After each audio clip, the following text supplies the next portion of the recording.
what do you think are its prospects for the future? Well, I mean, I think its prospects are good, and its prospects will depend on how strong disabled people can be within their own countries in influencing governments. Because I think the convention is more than money. I think the convention is a philosophy, it's an ideology, and it says that disabled people should be treated equally and have the same opportunities as others within their country. And so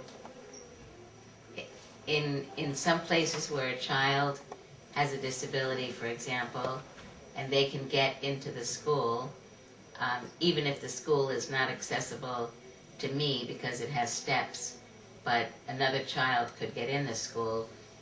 If they say the child cannot go to that school, it's not because of money. It's because of attitude. So I think one of the positive things about the convention is that it's been passed. But it's going to take 20, 30, 40, 50 years before we see it having the influence that we would like it to have.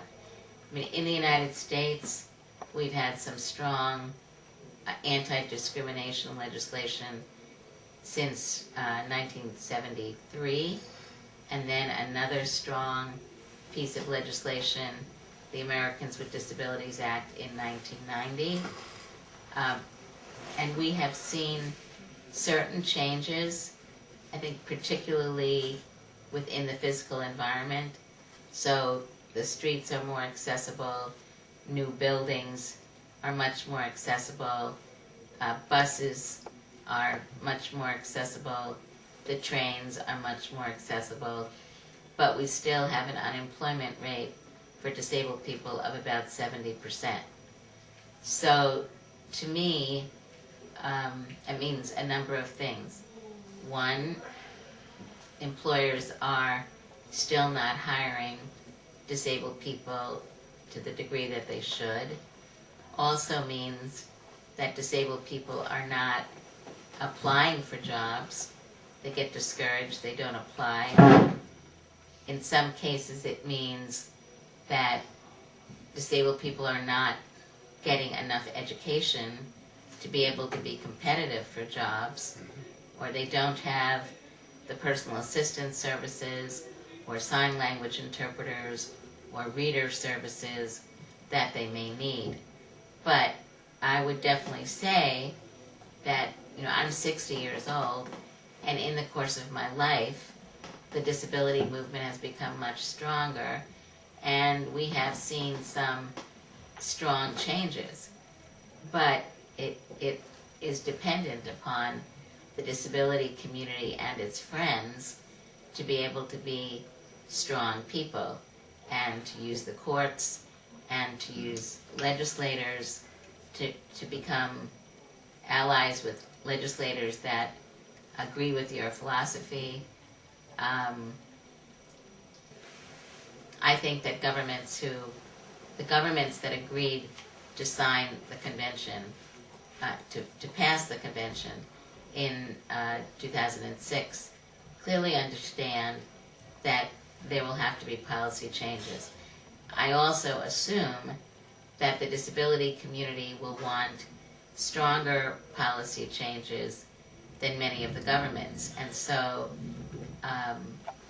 there will be tension.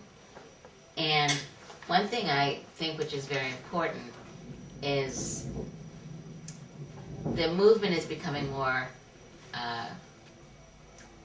it is now important that the leadership and the members of the disability rights movement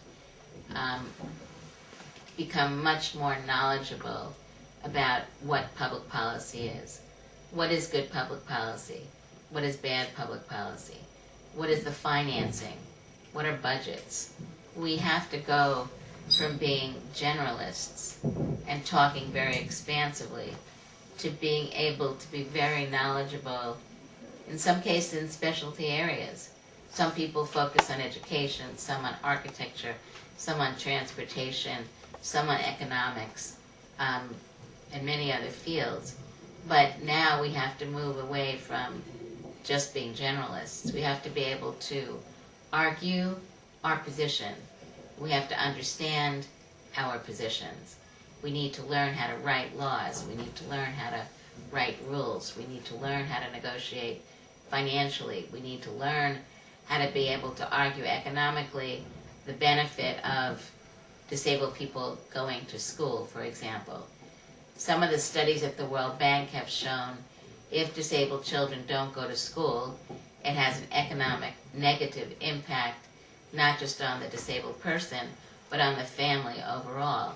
So I think we have to really, ourselves, we have to fight to expand our movement, then we have to fight to be able to develop good legislation and good policies and practices.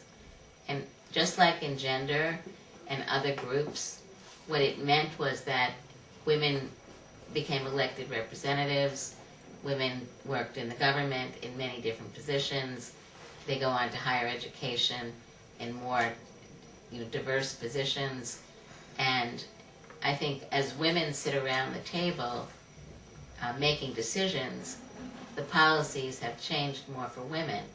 Right now we know that there are not enough disabled people who also share our philosophy sitting around the tables. And I think that's very critical because we can't be outsiders. We have to have some people outside, some people inside. We have to have people who understand our positions who are also inside fighting for those changes. Thank you very much. Does anyone have anything else to add? All things are possible.